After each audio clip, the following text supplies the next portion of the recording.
Christmas had always been my favorite time of year. There was something magical about the twinkling lights, the smell of pine, and the laughter of family and friends filling the house. This year, though, Christmas was about to change my life in ways I never could have imagined. My name is Claire, and until last December, I thought I had everything figured out. My husband, Andrew, and I had been married for 7 years. Our life wasn't perfect, but it was steady. We had a cozy home, a golden retriever named Daisy, and a routine that worked for us. Andrew loved hosting, and every year, we threw a big Christmas party for our friends. It was the kind of event where everyone dressed up, brought their favorite holiday dish, and exchanged white elephant gifts while sipping on eggnog. This year's party was no different, at least, not at first. The house was buzzing with energy, the fireplace crackling as Andrew's friends filled the living room. I was in the kitchen, arranging a tray of cookies, when Andrew walked in, a wide grin on his face. "Claire, come meet someone," he said, grabbing my hand. "You'll love this guy. We went to high school together." I followed him into the living room, where he introduced me to Liam. "Claire, this is Liam. We were in the same chemistry class junior year," Andrew said, clapping Liam on the back. Liam turned to me, and for a moment, it felt like the room went quiet. He had a warm smile, dark eyes that seemed to see right through me, and an easy charm that immediately put me at ease. "It's great to meet you," I said, shaking his hand. "The pleasure's mine," he replied, his voice deep and steady. The rest of the evening passed in a blur. I couldn't explain it, but there was something about Liam that drew me in. We ended up talking for hours, tucked into a corner of the living room while the party went on around us. He told me about his job as a photographer, his travels around the world, and his love for art and storytelling. "You must think I'm so boring compared to all that," I said with a laugh. "Not at all," he said, his eyes serious. "There's something special about building a life that feels steady. It takes courage." His words stayed with me long after the party ended. I tried to brush off the feelings that had stirred inside me, telling myself it was nothing more than the excitement of meeting someone new. But over the next few days, I found myself thinking about Liam more and more. 2 days after the party, Andrew invited a few friends over for dinner, and to my surprise, Liam was among them. As the evening unfolded, I couldn't ignore the connection between us. Every glance, every word we exchanged felt charged with something I couldn't quite name. After dinner, Liam offered to help me clean up while Andrew and the others played cards in the living room. "Thanks for this," I said as we stacked plates in the sink. "You didn't have to." "I wanted to," he said simply, his gaze lingering on me. There was a pause, and then he said, "Claire, I don't want to overstep, but I feel like there's something here. Something I can't ignore." His words took my breath away. "I don't know what to say," I admitted.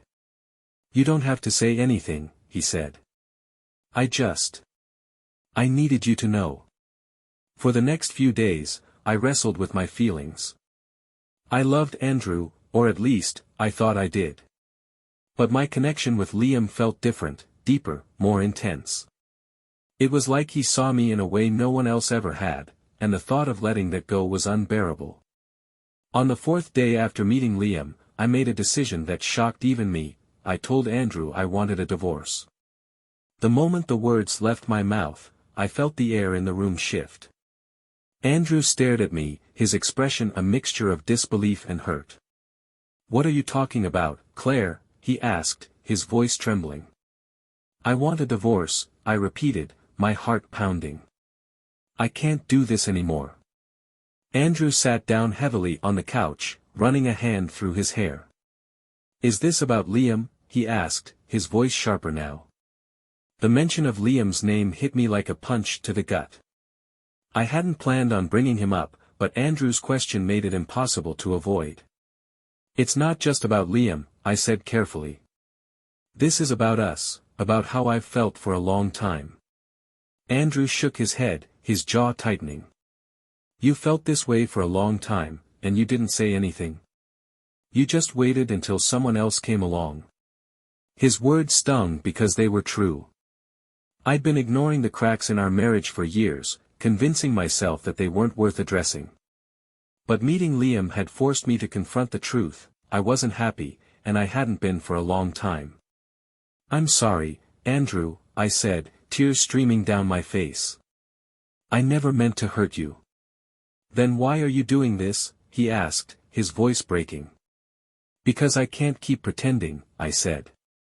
"We deserve more than this, both of us." The conversation ended with Andrew storming out of the house, slamming the door behind him. I sat alone in the silence, the weight of my decision pressing down on me.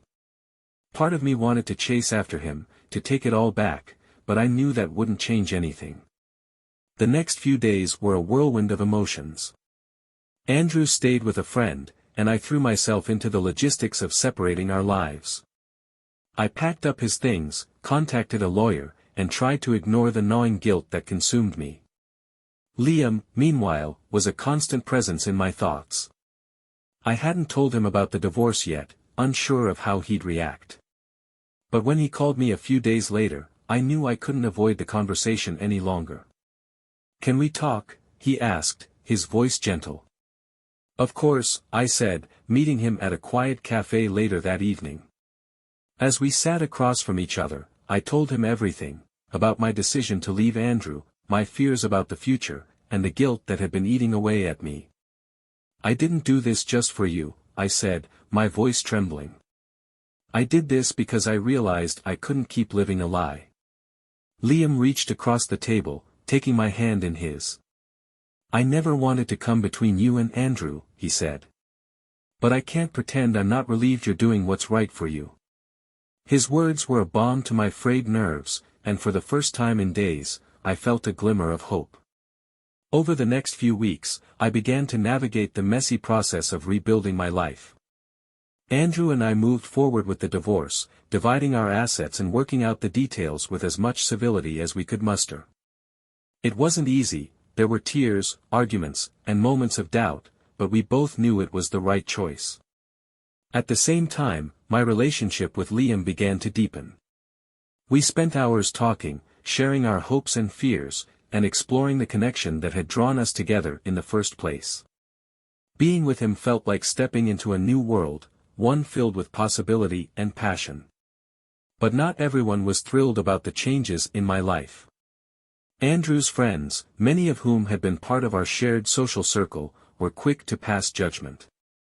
I became the subject of whispered conversations and pointed glances, and even my own friends seemed unsure of how to support me. One evening, as I sat with Liam in his apartment, I confessed my worries. "What if people never see past the way this started?" I asked, my voice heavy with doubt. "Let them talk," he said, his gaze steady. "What matters is how we move forward." His confidence was reassuring, but I couldn't shake the fear that I'd become defined by my mistakes.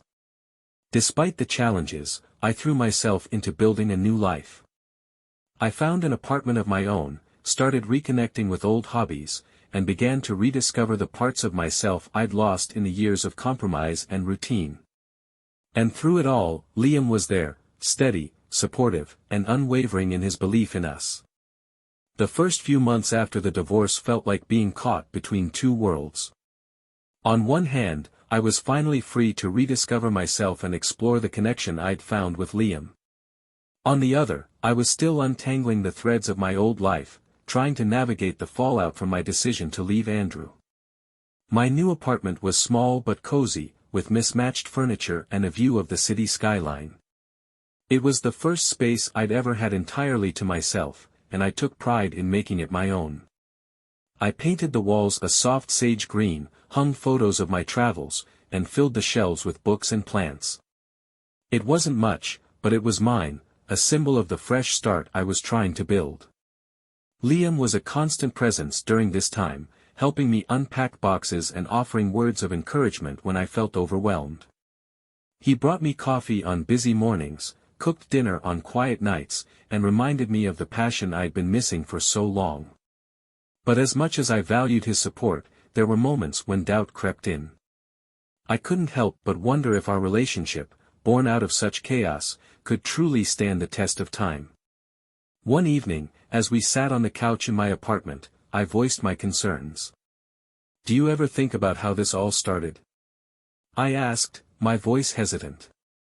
"All the time," Liam admitted, setting down his mug. "And I know it wasn't ideal. But I also know what we have is real, Claire. I wouldn't be here if I didn't believe in us." His words brought me some comfort, but the uncertainty lingered. Meanwhile, my relationship with Andrew remained tense. Our conversations were limited to the logistics of finalizing the divorce, and while he never outright accused me of betrayal, the pain in his voice was clear. At one point, during a meeting with our lawyers, he said, "I hope you're happy, Claire. I really do. But I'll never understand why you didn't talk to me before it got to this point." His words haunted me for days. He wasn't wrong. I'd taken the easy way out, avoiding the hard conversations that might have saved us or at least ended things more amicably. I brought this up to Liam during one of our long talks. "I hurt Andrew so much," I said, tears streaming down my face. "I don't know if I'll ever forgive myself for how I handled things." Liam pulled me into his arms, holding me tightly. "You can't change the past, Claire," he said gently. "But you can learn from it. And you can make sure you never make the same mistakes again." His support was unwavering, but I knew the process of forgiving myself would take time. Outside of my personal life, I began focusing on work and rebuilding my social connections. I took on new projects at the nonprofit where I worked, throwing myself into causes I was passionate about. It felt good to have a purpose again, something that wasn't tied to my relationships. Reconnecting with friends was trickier. Many of them had been mutual friends of Andrew and me, and the lines of loyalty weren't always clear. Some avoided me altogether, while others offered half-hearted support that left me feeling lonelier than ever.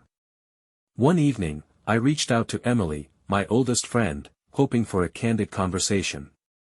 Over coffee, I opened up about everything: the divorce, my relationship with Liam, and the doubts that had been eating away at me. "You made a choice, Claire," Emily said after listening intently.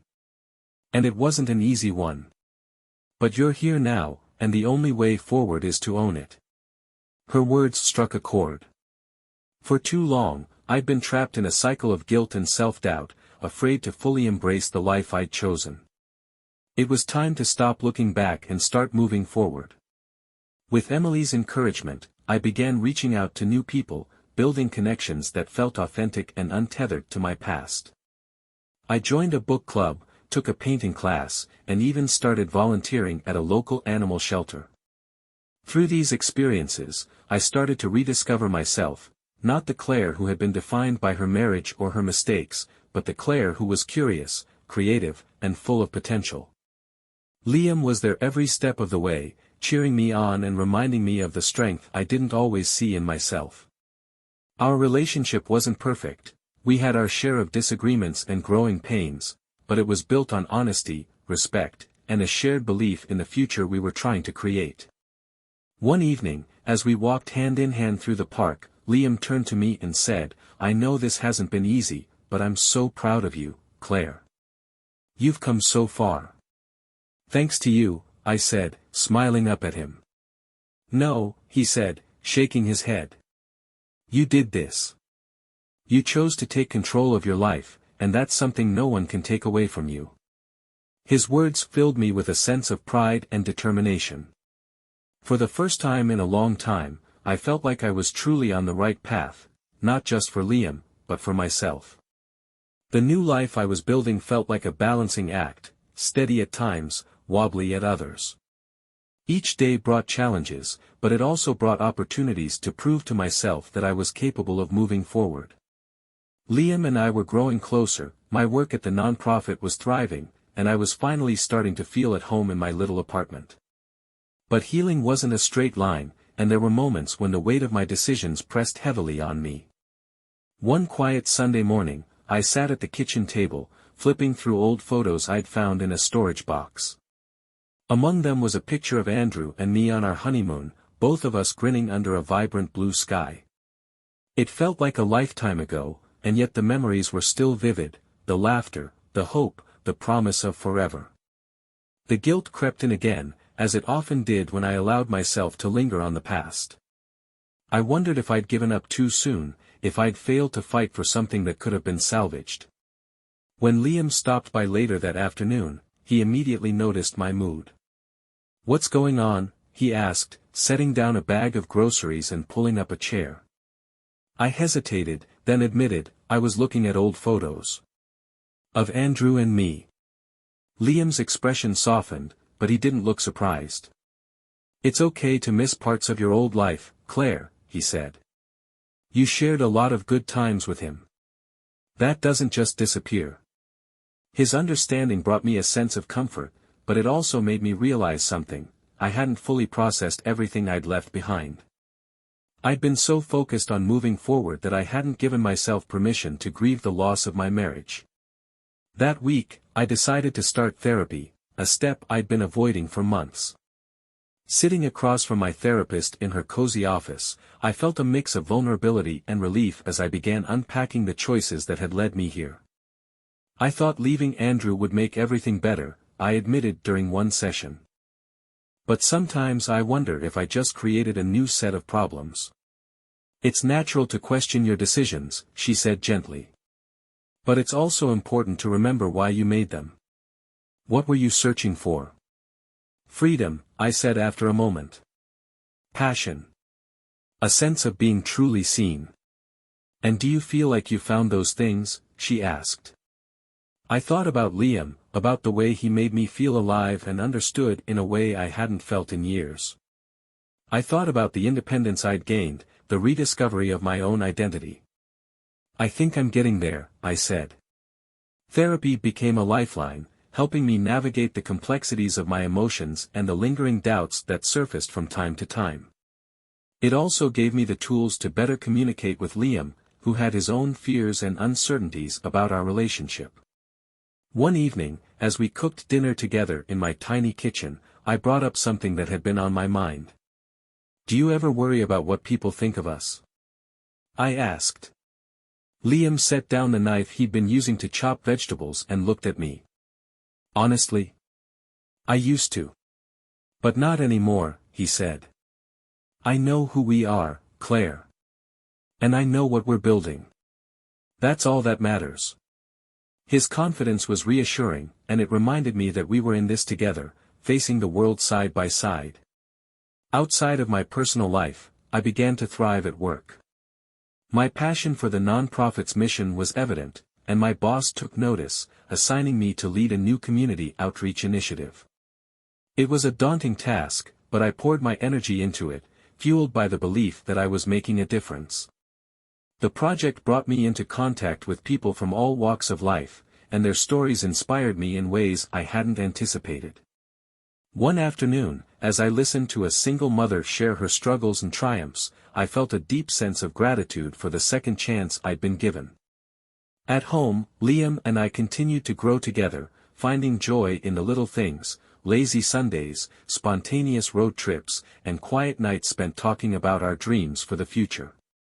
But we also faced challenges, learning to navigate disagreements and insecurities with honesty and patience.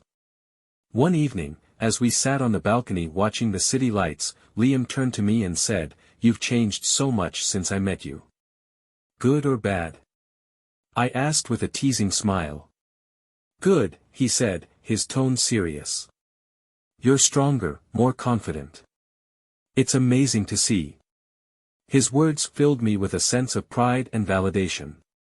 I had come so far, and while there was still work to be done, I knew I was on the right path.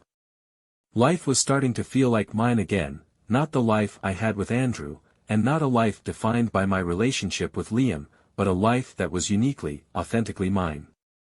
It was a slow, sometimes messy process, but I was learning to embrace the journey, imperfections and all. Therapy had become a cornerstone of my growth. Each week, I sat in that warm, quiet office and unpacked the tangled web of emotions that had followed me since the day I chose to leave my marriage.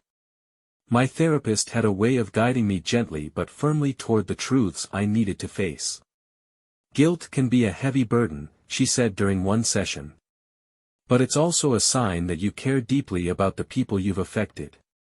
The question is, what are you going to do with that guilt? I want to use it as a reminder, I said after a moment of thought. A reminder to be better, to make choices I can stand by. Then you're already on the right track, she said with a reassuring smile. One of the hardest parts of moving forward was accepting that not everyone in my life was ready to forgive me. Andrew and I had finalized our divorce a few months earlier, and while our interactions were civil, there was an undeniable strain between us. He rarely responded to my attempts to reach out, and I couldn't blame him. At first, his silence felt like a punishment, a constant reminder of the pain I'd caused. But over time, I began to see it differently. Andrew was healing in his own way, and I had to respect his need for distance. My focus shifted to the relationships that were still thriving. My parents, who had been wary of my choices at first, were now my biggest supporters. They didn't always understand my decisions, but they stood by me regardless, offering advice, encouragement, and unconditional love. One evening, as I sat with them at their kitchen table, my mom said, "You seem lighter, somehow. Like you've let go of something." "I think I have," I said, smiling. "I've let go of trying to be perfect. I'm just trying to be honest with myself." "That's all we've ever wanted for you," Dad said, his voice warm. My relationship with Liam continued to grow as well. We'd found a rhythm that worked for us, a mix of shared adventures and quiet moments, laughter and vulnerability. But we also faced challenges, as any couple does. One night, as we sat on the couch watching a movie, Liam turned to me and said, "Do you ever wonder if this is enough for you?" His question caught me off guard. "What do you mean?" I asked, pausing the movie. "I mean, you left a stable, predictable life," he said, his tone cautious. "Do you ever miss that? Do you ever think you made the wrong choice?" I took a deep breath, considering his words. I won't lie, there are moments when I miss the comfort of what I had. But I don't regret leaving, Liam. I needed to find myself again, and being with you has been a part of that. His expression softened, and he reached for my hand. "I just want to make sure you're happy," he said. "I am," I said, squeezing his hand. "And I hope you are too." Outside of my personal life, my work at the nonprofit was flourishing. The community outreach initiative I'd been leading had exceeded expectations, and my boss had started hinting at a possible promotion. The idea of stepping into a leadership role excited me, but it also made me nervous. During a team meeting, my boss, Karen, announced that our organization had been nominated for a local award, largely thanks to the success of our recent projects. "And we have Claire to thank for that," she said, smiling at me. The room erupted in applause, and I felt a surge of pride.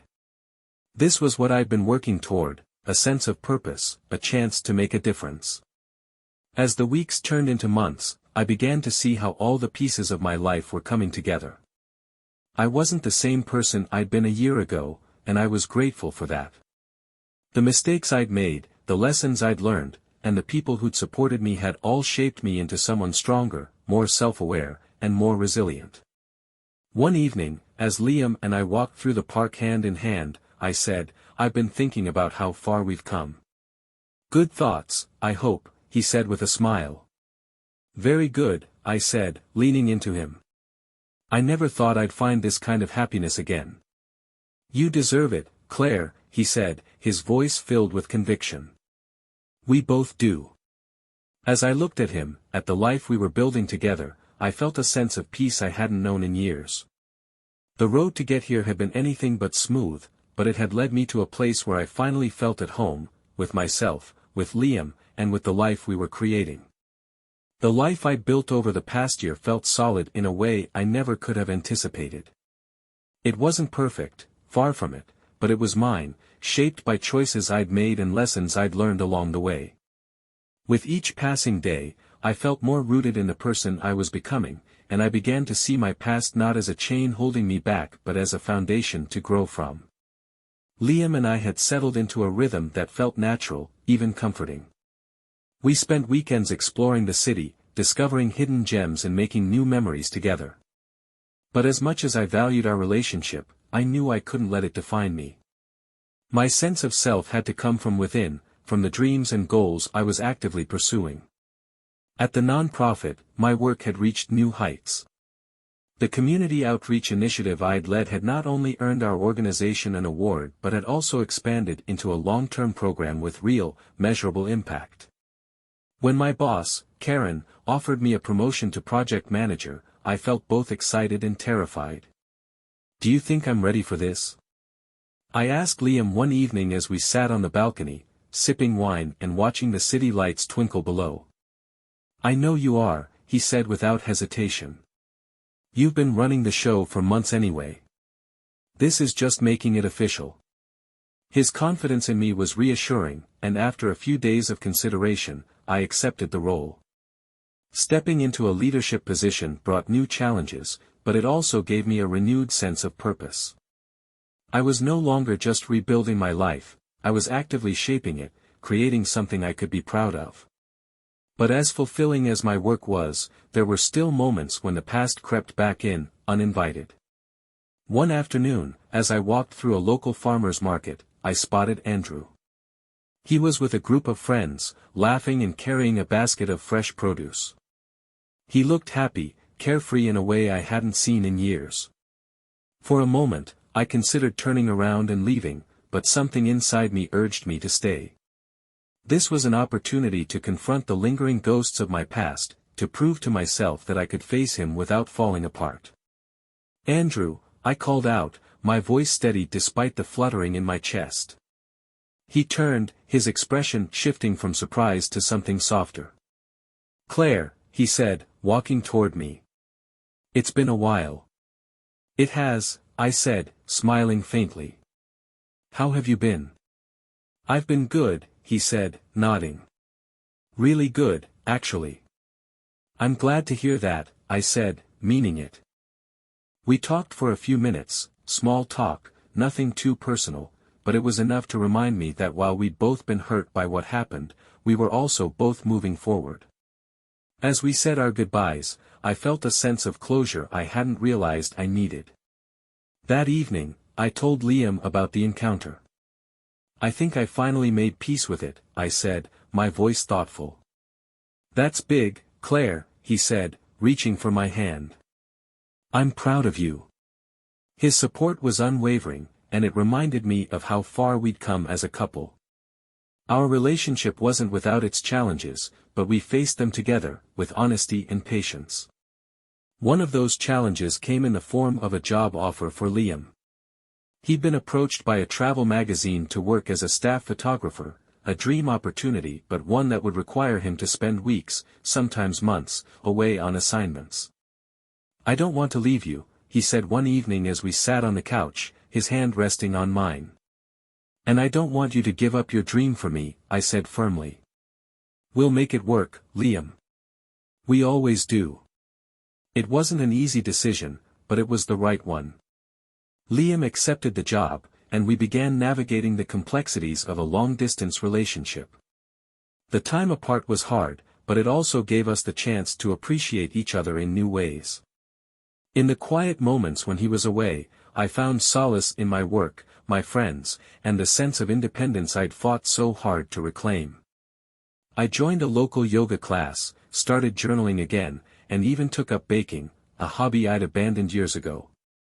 One evening, as I pulled a batch of cookies out of the oven, I realized how much I'd grown.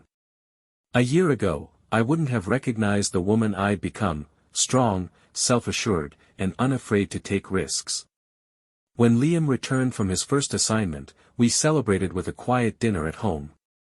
As we sat across from each other, laughing and sharing stories, I felt a deep sense of gratitude for the journey that had brought us here. "You've been incredible through all of this," Liam said, his eyes filled with admiration.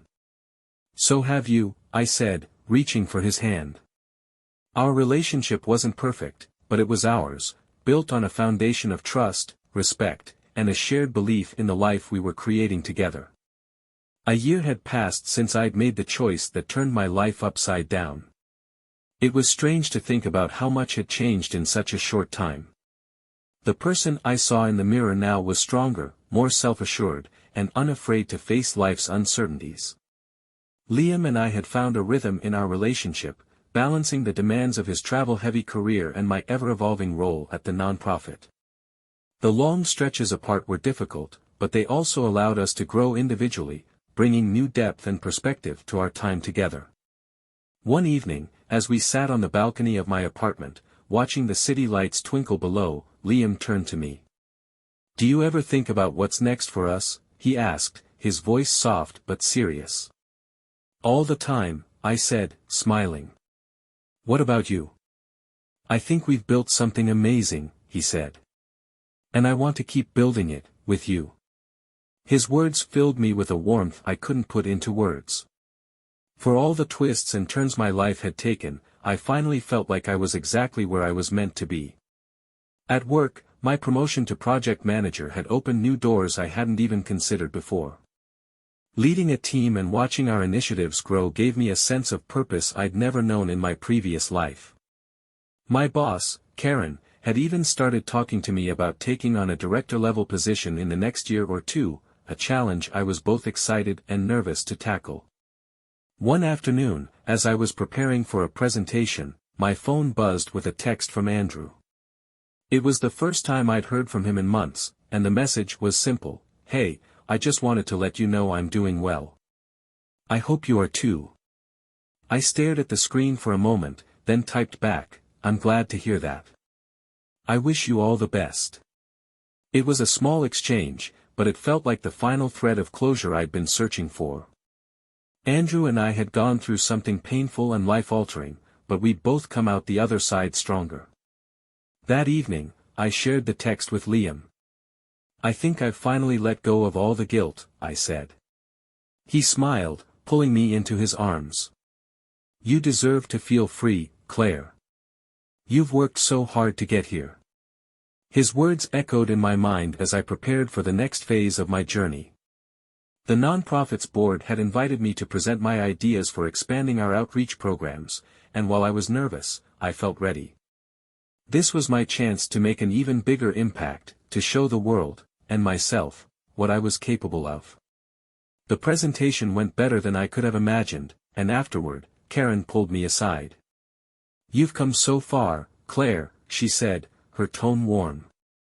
"I think you're ready for the next big step." Her words stayed with me as I walked home that evening, my mind racing with possibilities. For so long, I defined myself by my mistakes and the relationships that had shaped me, but now I saw myself as something more, a leader, a dreamer, and someone unafraid to chase what mattered most. That night, as Liam and I curled up on the couch, I shared my thoughts with him. "I think I'm finally starting to see what my future looks like," I said. "And what do you see?" he asked, his eyes filled with curiosity. "I see a life I'm proud of," I said, smiling. "A life that's built on my terms." Liam leaned in, his voice soft. "I see that too. And I can't wait to see where it takes you." His belief in me was unwavering, and it reminded me of how far I'd come. The road to this point hadn't been easy, it had been filled with mistakes, heartbreak, and moments of doubt, but it had also been worth it. As I looked ahead to the future, I felt a sense of peace I hadn't known in years.